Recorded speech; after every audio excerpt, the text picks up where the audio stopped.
Assalamualaikum warahmatullahi wabarakatuh. Alhamdulillahirabbil alamin. Wassalatu wassalamu ala asyrafil mursalin wa ala alihi wa ashabihi ajmain. Qala Allah Ta'ala fi kitabil karim, a'udzu billahi minasyaitonir rajim. Bismillahirrahmanirrahim. Syara'a lakum minad dini ma wassa bihi Nuhan walladzi auhayna ilaika wa ma wassayna bihi Ibrahima wa Musa wa Isa an aqimud din wa la tatafarraqu fihi. Kabur 'alal musyrikina ma tad'uhum ilaih. Allahu yajtabi ilaihi man yasha wa yahdi ilaihi man yunib.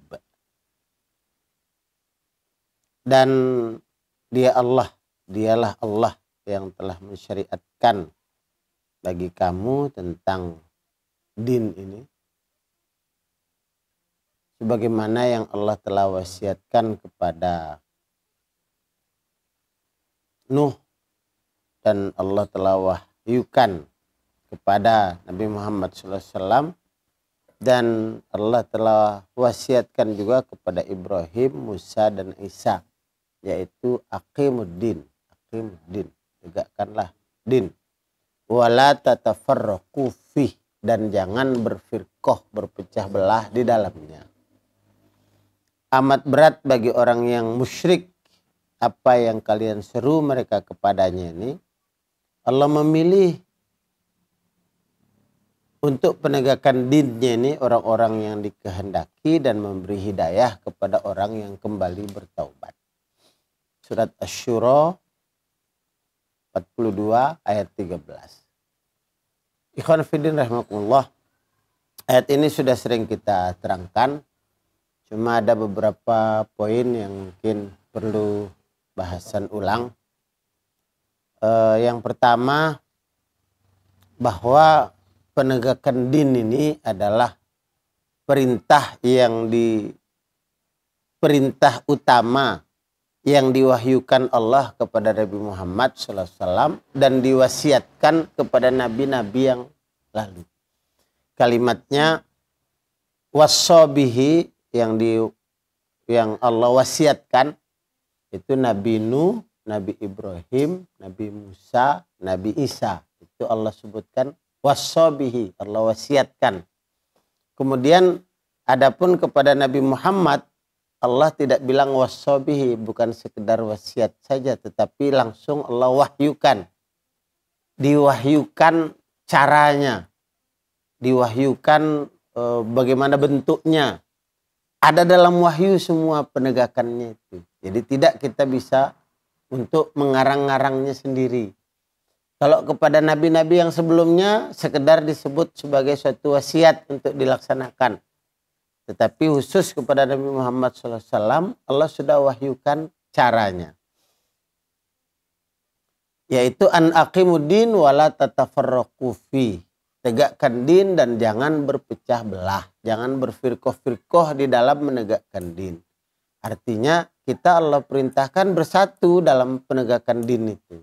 Kalau tidak berpecah belah berarti harus bersatu. Kalau bersatu mestinya ada persatuannya. Bersatu dalam menegakkan din inilah intinya. Itulah yang disebut berjamaah.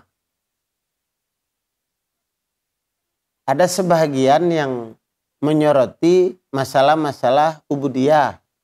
Seperti menyoroti masalah sholat.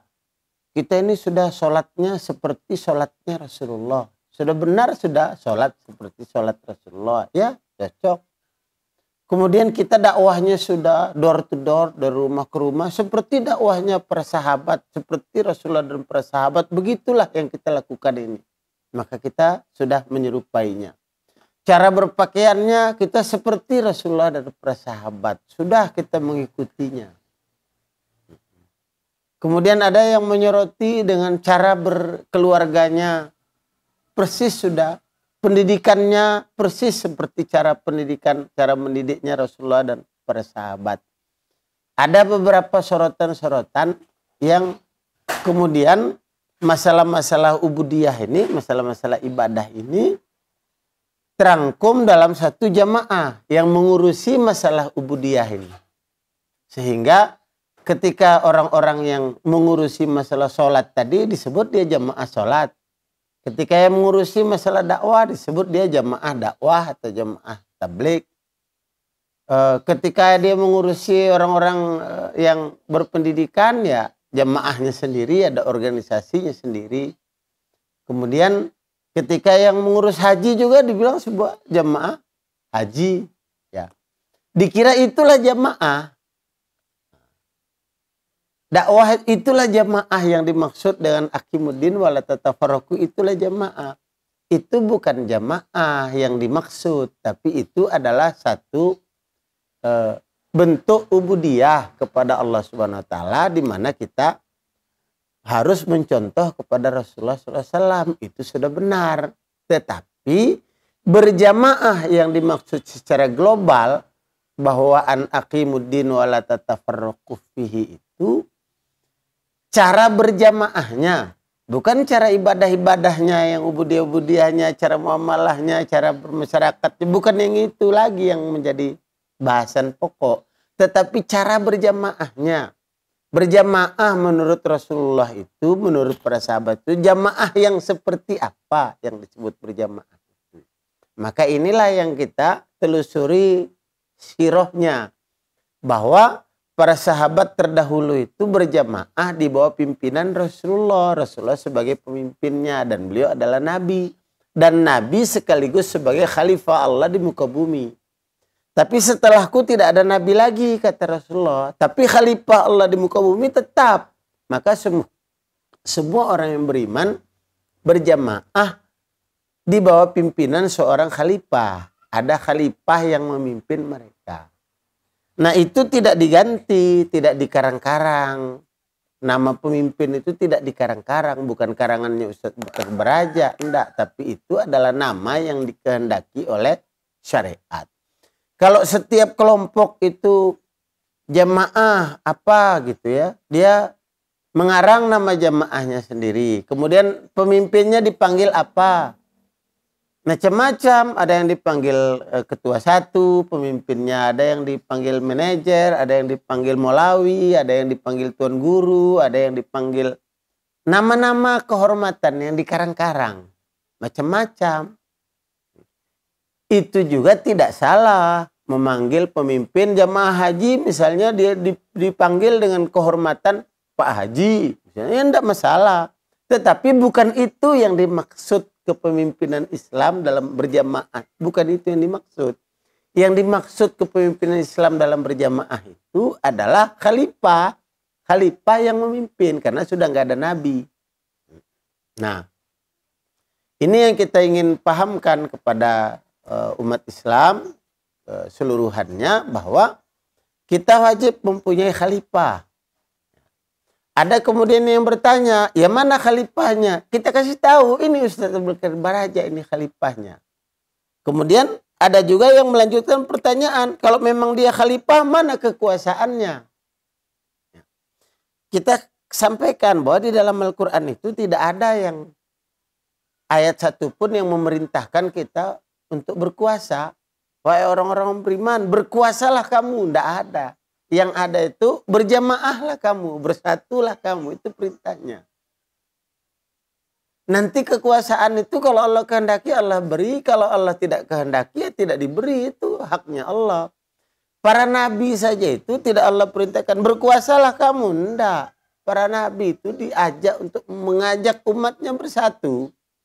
Nabi Nuh itu mengajak umatnya bersatu. 1000 tahun diajak, cuma beberapa orang saja, 80 orang saja yang mau ikut sekitar itu. Bukan berarti Nabi Nuh itu gagal. Enggak, itulah keberhasilannya. Oh, Nabi Nuh tidak punya kekuasaan, batal kenabiannya. Enggak, tetap saja beliau itu menjadi nabi. Bahkan Nabi Musa yang diusir, dikejar-kejar oleh Fir'aun, itulah suksesnya dia. Suksesnya beliau sallallahu alaihi wasallam. Kemudian para nabi-nabi yang lain sallallahu alaihi wasallam jemain, Tidak ada nabi yang gagal. Semua nabi itu sukses. Sesuai dengan aturan yang dikehendaki oleh Allah Subhanahu wa taala. Nah, kita tidak merujuk bahwa kalau punya kekuasaan itu sukses, kalau tidak bisa berkuasa tidak sukses. Enggak. Kalau kita sesuai dengan apa yang Allah tuntun sampai menghantar kita sampai ke surga, itulah baru sukses namanya. Kalau sekedar-kedar menang-menang di dunia itu belum sukses. Sebab tidak sedikit orang yang di dunianya menang. Tapi begitu mendapat ujian keduniaan dia kalah dengan ujian dunia. Menang dia melawan orang kafir. Dapat ghanimah banyak tapi tidak mampu mengendalikan dirinya. Diatur dia oleh dunianya malah menjadi kalah. Bukan menjadi menang. Menang itu kalau sudah mencapai surga. Jangan sampai kemenangan duniawi dia dapatkan, kemudian dunia itu bukan menghantarkan dia ke surga, menjadikan dia rakus, justru menjadikan dia tamak, menjadikan dia serakah. Justru dunia itu menghantarkan dia ke neraka, bukan itu yang sukses. Yang sukses itu kalau dia melaksanakan ayat Allah, melaksanakan aturan Allah, berjamaah seperti yang diperintahkan Allah. Sudah sholat seperti yang diperintahkan Allah, oke. Berdakwah seperti yang diperintahkan Allah, seperti yang dicontohkan oleh Rasulullah dan para sahabat, oke. Semua ibadah-ibadah dilakukan sampai berpakaian segala macam sesuai dengan seperti contoh Rasulullah dan para sahabat, oke. Tetapi berjamaahnya seperti dengan Rasulullah dan para sahabat, ini yang kita mau mengajak umat ini. Mari berjamaah seperti cara berjamaah yang dicontohkan oleh Rasulullah dan para sahabatnya. Dan cara berkepemimpinan tidak kita karang-karang sendiri nama pemimpin itu. Nama pemimpin itu sudah ada, khalifah namanya. Itu sudah. Mari kita berkepemimpinan seperti yang dicontohkan itu. Insya Allah. Mudah-mudahan Allah berkahi dan Allah rahmati kita. Sebentar lagi insya Allah kita akan memasuki tahun baru Hijriah. Sekitar 1 pekan lagi, 1 Muharram sudah. Insya Allah. Waktunya kita mensiarkan Islam ini dengan jalan sehat seperti yang diperintahkan oleh Amirul Mukminin, oleh Khalifah. Kita jalan sehat pada amir-amir wilayah supaya mengkoordinir warganya untuk melaksanakan Amrul Khalifah ini. Semoga dimudahkan oleh Allah dan semoga menjadi syiar kita ke depannya untuk memahamkan kepada umat pentingnya bersatu. Bukan pentingnya berkuasa, enggak. Pentingnya bersatu. Untuk melaksanakan perintah Allah. Oh, bersatu supaya bisa berkuasa, bukan. Bersatu karena Allah perintah bersatu. Mau berkuasa, mau enggak berkuasa, enggak ada urusan. Bersatu supaya kuat, bukan. Bersatu karena melaksanakan perintah Allah. Nanti dengan bersatu itu kita menjadi kuatkah? Kita menjadi tidak kuatkah? Itu urusan belakang. Bersatu melaksanakan persatuan karena Allah perintahkan. Nah, ini poin pentingnya. Hadanallahu wa iyyakum ajma'in. Wabillahi taufiq wal hidayah. Assalamualaikum warahmatullahi wabarakatuh.